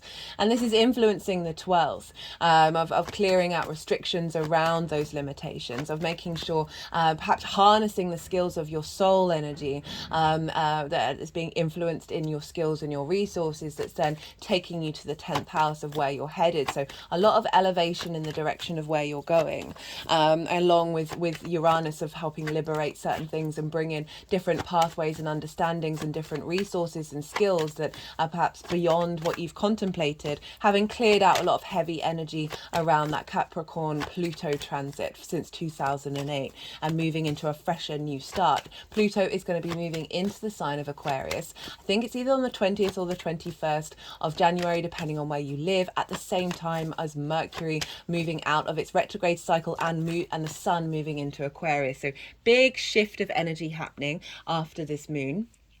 Which will then potentially see real lightness coming into that 10th house. Right, Taurus is ruled by Venus, so we want to look to where Venus is. And Venus is over in the sign of Sagittarius, which is a fellow fire sign, in your 9th house of how you see yourself in the world, right? Your perspectives. This is the house of the gods, your morals, your ethics, your philosophies, your connection to source, book, religion, nature, science, whatever matrix it is that's bigger than you, that you know you're a part of and you're figuring out. Why do we exist? What's going on? What is the species all about? What's the plan? You know, it's also about learning and mastering something, and in order to broaden your perspective and then share that perspective with others. It's about living somewhere for a longish period of time in order to change, broaden your perspective. That can be a foreign country or an environment that you're unfamiliar with. Venus moving through here is you're feeling good about yourself. You're feeling good about who you are in the world. You're connecting the dots of your perspectives and harmonizing them and getting creative with your understanding of who you are. This also can be potentially, going out in the world and different environments and being more at ease in them. So all of that is feeding into Jupiter, of understanding who you are in the world. That understanding of who you are in the world is feeding into Jupiter, of deepening your sense of value. Perhaps these perspectives, you're getting new perspectives come in that are harnessing your skills and your resources, and then that's feeding into the 12th house of clearing out distortions around value, distortions around who you are. That's then activating again this new frequency coming in regards to your career. Now Venus is in Sagittarius, which is ruled by Jupiter. So Jupiter and Venus are in each other's signs, and this is called mutual reception. This is Ishini matu fani matu fini ichina matu. Excuse me. They're really wanting me to cut the deck a lot more. Ishana matu. That card's shown up for nearly everybody. Ishina matu fini matu fani na itini matu matini atano ishini mata. Right. So they're in mutual reception. So they're in each other's realms, and they're basically sort of able to communicate with each other really strongly. So they're facilitating each other's journey. Right. And so even though this is a Saturn ruled sign, which can be very heavy, can be very restrictive, there's a sense of duty and responsibility. It's a very serious energy. We've got the two benefics playing energy ping pong with each other that's then influencing this moon. So we've got very supportive energy showing up here, which for the being conjunct Pluto, it could have been really intense, and it still may be, but we've got this ease and this flow and this sense of wisdom coming in with this moon that's supporting your, again, all those perspectives and your sense of value, clearing out things in the unconscious that is allowing this new frequency to come in, that's facilitating your life purpose. Ishini matofa, in alignment with your independence and your social adaptability. Ishini matofa, chini matofa. Right, so I recommend checking out where your sun and your moon are in your natal chart. These get activated with every lunation, and look to the themes of those houses. You might want to apply those themes to the intentions that you set, or just be aware that those themes are going to be part of the unfolding. We have just had the Yang Day action side of the reading, the go, all the stimulation, all the extrovert, all the information, and now we're going to have a little bit of yin night rest and digest. I'm going to soften my mind and go consciously quiet. Let the energies move through me. They're going to do some physical and vocal light language, as well as moving the cards around, and then they'll put them into the 3 piles, and then I'll bring the tarot back into the astrology. I call you to soften your mind as well. Don't try and overthink it. Just let it all settle in your unconscious, and then see what intuition, what hits you get from your intuition come up while we're doing this little bit of yin part of the reading. Ichiri matufa ni matumi na chata na achina ushire matufa ina ufa ni ana achini matufa itini matume na china achini matufa ichini ufini metufi na chana achini nina ishini nina ufini ma ichani matufa china ichana mani intumina iteni matuma ichini manema ufini matufana chatina chinama ichini munima ufini machatani na ninteni nanufitini nina ufena nina chino ichanama ufanama ina ufini machinama chana ufenama metufani ichinamore ichanima tufachina ichinina tina ufina tina itinima ishinima tufatina ichanina namanina ishinima tufinima tachana matufa ichana Chinina namofuchina achana ishini matufa chanama etini matani matufa ichini matumana ichini matufini ma ichini matufa chana ichini matufi ina chanya matumana china chini matufa, ishini matufa, ni matufa, ni tamatani, ichini matufa, chini matufa, chana, chini ma, ufini ma, chini ma, ufana chatufa, china, ichini matufa, chini ma, chini na, chini ma, china, china. Latine matuf, etana matana matina, gatana latina, gatana latina, itana, itanina, na na na na na na, nitanina, na na no finima, ufana machata, inchinima tufa, etana, aina mutufa, intunuma, nufinima, manacha, chanima tufa, china. Right, Aries. So this card has shown up so much for these readings. It's a very karmic card, and obviously the 7 generations of Pluto are getting cleared out in this sign. So like ancestral things around burden, around not being able to achieve your life purpose or even have the opportunities to tap into it. Oof, and just had an energetic release at that one. So we've got the 10 of Wands, the 7 of Wands, Temperance, the 7 of Cups. So we've got 2 sevens here, and then the 6 of Swords.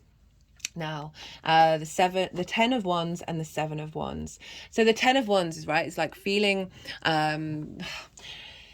I love this card. There's so much in it. There's so much power in it, of the ability to hold those 10 wands and keep going. It's a relentless energy. There's such a strength in it, but there's a heaviness, there's a burden, right? So having lots to do, it can be a wonderful thing.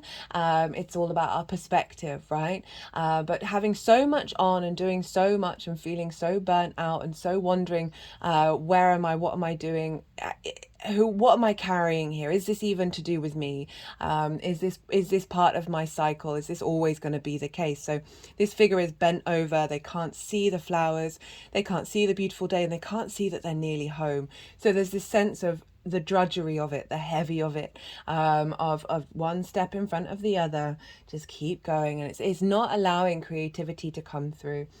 And so this can be a lot of weighted burden from your current incarnation and that of previous ones, and ancestral energy of like, the beast of burden of always doing all the things and taking on all the responsibility and all the duty. And as I said, those things aren't bad. It's our perspective. And when we're like spine, like bad spine is not good for energy flow. So it's representing a sort of heavy, stagnant energy flow, and a lot of weight, and also not being able to find the joy in your career or the joy in your life purpose and where you're headed and what you're doing. And this also can, in terms of your reputation as being someone who's sort of doing that heavy lifting but not necessarily seeing the rewards of it. Being stuck in that not quite there yet energy. And with the 7 of Wands, this is someone who has something of value. They're on the cliff that represents the higher ground. They have the higher position, but they are burnt. They're a bit worn out. They're a bit like, what's going on? They're wearing different shoes, right? And if if you're trying to defend yourself and you're a bit unsteady, then it's a very unsteady energy. Like they don't quite know their value, and they're not potentially seen. Their value isn't potentially seen, because it's in competition rather than in celebration. This also can be a mindset of not knowing the value that you have and seeing other people who are doing perhaps similar things, and feeling like you're in competition with them rather than in celebration, and that sense of scarcity, that sense of lack that can come through with the 7 of Wands. But it's a very strong energy of like, you've got what you need inside you. You have what you need. It's just this is all about perspective and how does that look? And it's making me think about Saturn being in the 12th, right? It's been there since that Capricorn full moon last year, of helping you uncover these things. So there may be situations in your life that have brought this up, right? You may have actually also been putting in a lot of hard work and you don't quite feel like you quite got to that celebration part, but you have been putting in the due diligence. But going back to like clearing out old habits of like, these things may have cropped up, they may have not been very loud, but have been, you maybe have been sitting with them and working with them and saying, okay, well, how do I change the perspective? And the reason why I say that is because temperance has shown up, and temperance is all about alchemy. It's about refinement of self. Like during this process of, okay, I've got something good, this is involving me doing lots of different things, and putting in that hard work and that hard effort and refining those things. But what I love about temperance is the energy of the water is flowing upright into the cup, which is saying going against something different, right? It's magic basically, but it's about breaking out of the norm by refining what you already have. Ishini matufa. So you've been refining these perspectives and shifting these perspectives, as well as refining all of those 10 wands that you've been carrying and the strengths of that higher ground that you're on. And clearing out some of that heaviness in order to bring about the possibility of dreaming and getting creative. So even though you've been going through a difficult time, or working through these energies and integrating them, it's opening up space for you to contemplate different possibilities. I see this as the channeling card, so there could be activations that have already been happening that you've been building on. It's not quite taking the actions and making up your mind. It's about being playful and discovering different things, different dreams that you may have about where you're headed, about what your life purpose is, and just being in contemplation of it, because you've created more space through that refinement to then be able to think about other things. And we've got it with the Six of Swords. Now, this is having been through a difficult time, right? The choppy waters, this very protected energy. You are being guided into calmer waters. So that competition energy, that burden, you're moving past that. And you're taking with you constructs and ideas about what it is that you want to do that will serve you in this new land that has more tranquility to it. This card also shown up a fair amount in these readings. And then, we've got 2 sixes as well. So 2 sevens, 2 sixes. And then, and 2 tens. There's been lots of duplicates as well, which is for all of the signs of rebalancing, as well as the collective reading.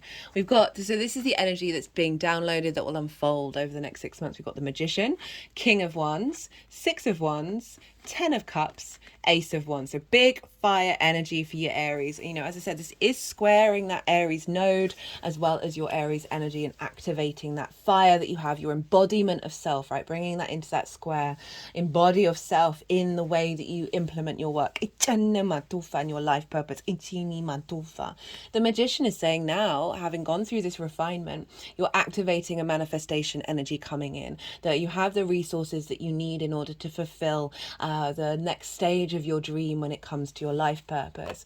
Very powerful energy showing up with Mercury and the Magician. With the King of Wands, this is authority and sovereignty in your fire energy. Very independent, very creative, very innovative, right? Very the sort of the entrepreneur. And being able to take solid action moving forwards in relationship to your life purpose and your career and your reputation, a sense of maturity coming in, of being perhaps seen as someone who has the resources, has the skills, is a bit of a performer, and being able to have that authority and sovereignty to take action on it. People seeing you with more authority. You being able to implement your perspectives. We've got the Six of Wands. This is victory. This is celebration. And so this is after that 10 of Wands of like feeling like you're not necessarily getting there and being celebrated, that sense of beast of burden. This figure is celebrated by others, right? I was about to go and have a big feast, having done what they needed to do. And what I'm really getting is that recognition, that visibility, and being valued for what it is that you do.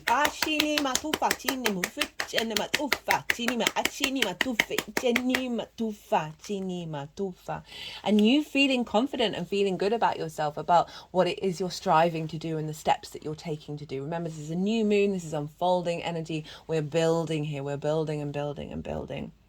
And it's come with the Ten of Cups and the Ace of Wands, which is a pretty powerful combination. The Ten of Cups represents emotional contentment that is exterior to the self, right? So it's combined with other facets of your life. Ichini matufa. Now, as I said, career doesn't have to be your life purpose. It can facilitate it. You know, this does have the nuclear family there. Obviously, that's just an example of something that brings you fulfillment other than work, right? So we're moving away from the Ten of Wands to more joy, more emotional expression and ease and grace. It's the only rainbow in the traditional tarot. In this deck, not so much. There's rainbows everywhere, but in the traditional tarot, it's the only rainbow. It represents, for me, that's the chakra light body, right? Light refracted forms the rainbow and forms the lights of the colors associated with the chakras. Chakra in Sanskrit is wheel. If you turn these on the side, they look like wheels, these vortexes, these movements, this momentum, and they're in alignment. So this energy is bringing you into a state of emotional alignment to help you facilitate a deeper understanding of what your life purpose is, right? What you want from your life. What you're going to move forward and put effort into. With the Ace of Wands. So this is a reignition of your fire, your creativity, your passion, your drive when it comes to your 10th house. Far cry from the Ten of Wands, right? Of that burden. This is virility. This is renewal. This may be a fresh new idea about where you're headed and what you want from your career and your life purpose, or just simply a renewal of what you're already doing and new ideas, new sparks to take it in an elevated direction.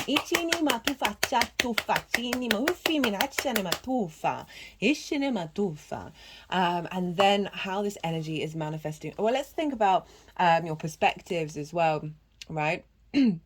So that's Venus over in the sign of Sagittarius. And so it's interesting, we got the Temperance card as well, of a new ignition of perspective that helps you understand your value and your strength over in the second house of the skills that you can bring in, right? The tools and the skills and the resources that you have in order to manifest in the world.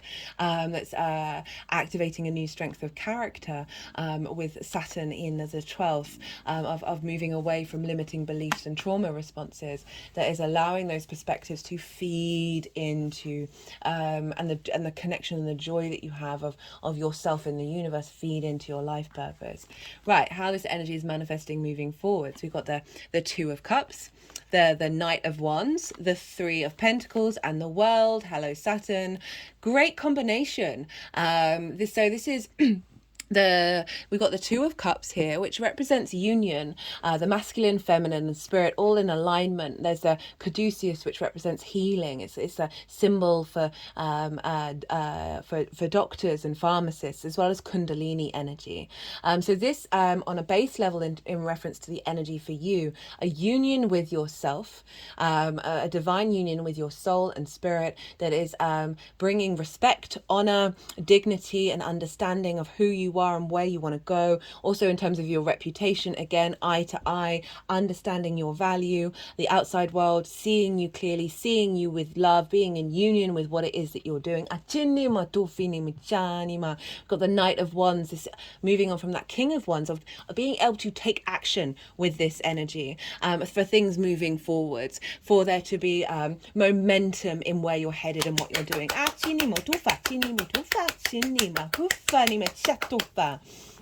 And with the Three of Pentacles and the World, this is collaboration and mastery and knowing thyself, right? This figure knows what they have to offer. They know what they're masters at what they do. They do what they want to do because they want to do it. And therefore they draw towards them others who have different skills, different energies to then create something beautiful and long lasting. So this may be that you end up collaborating with other people in order to facilitate your life purpose.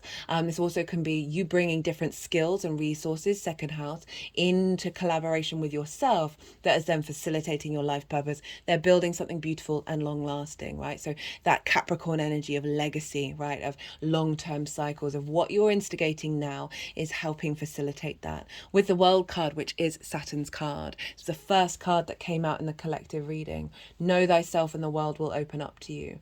There's an element of completion of whatever it is that you've been doing. This also represents completion. There will be a point of there's a level that's been done. There may be a goal that you've achieved that's complete, as well as just genuinely a completion in a cycle of activities that you're doing in relation to this. I love the World card because it really is saying the more that you know yourself, the more you understand your boundaries and your limitations, the less boundaries and limitations you need, the more you open yourself up to the world, and the world opens up to you. So really being able to facilitate your life purpose.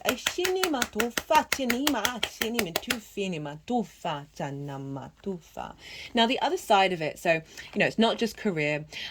So because we've got the Two of Cups, this could represent a love union coming in. Venus is involved as well, representing love. This could represent a love union that is part of your life purpose, that is helping facilitate that, and there's momentum and movement and collaboration around that that's kind of bringing you the world. I also mentioned that because that Ten of Cups has shown up as well. These things can be more sort of romantically orientated. That's not necessarily going to be for everyone, but I don't want to, I don't always touch on love just because not everyone's here for that. And the more that you work on yourself, the more that you bring in whatever it is that you desire in this incarnation.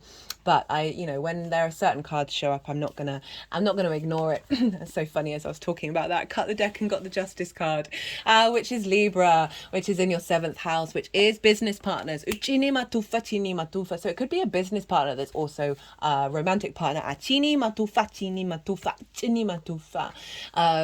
But this is business partners, one-to-one clients, intimate friends, the 7th house, as well as long-term committed relationships. It's that level of intimacy, also your connection to source. This is where the South Node is refinement, right? But it is about things coming into balance. They're focusing mostly on the verdicts word. So there may be something coming in where there's a definitive yes or a no that's then clearing space for you to then elevate what the next part of your journey. This is balance. This is seeing things clearly, seeing things fairly, but with empathy. And you do that to yourself. And that creates a whole lot of space, rather than being like, should I be going this way? Should I be doing that? I haven't done this, that, on the other. Of really bringing balance into your existence, and allowing that to flourish, bringing in a sense of peace around the relationship dynamics you have in your life that then facilitate your life purpose.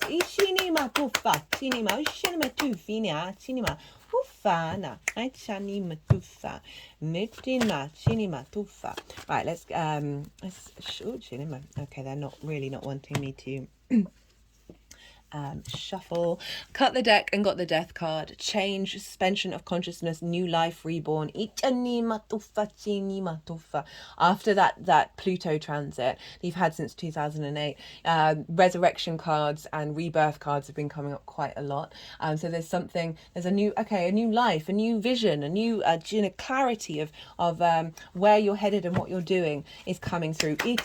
Remember, this is the first of 4 moons in this sign. So we're building and building on this. Interesting. Just cut the deck for the numerology cards and got relationship change. I feel like this is covering a lot of bases of what I've said, of like a relationship change of your visibility and your reputation, as well as a change in your understanding and the depths and maturity of your life purpose.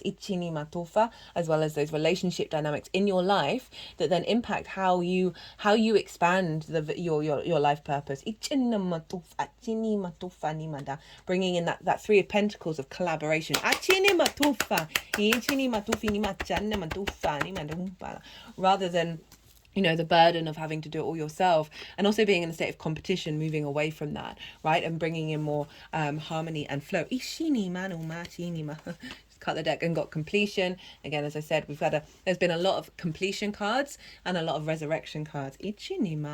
Cut the deck and got spiritual career. Now, I don't want this to isolate anybody, but spirit, it's not just linked into the sort of the stereotypes. This is bringing meaning into your career.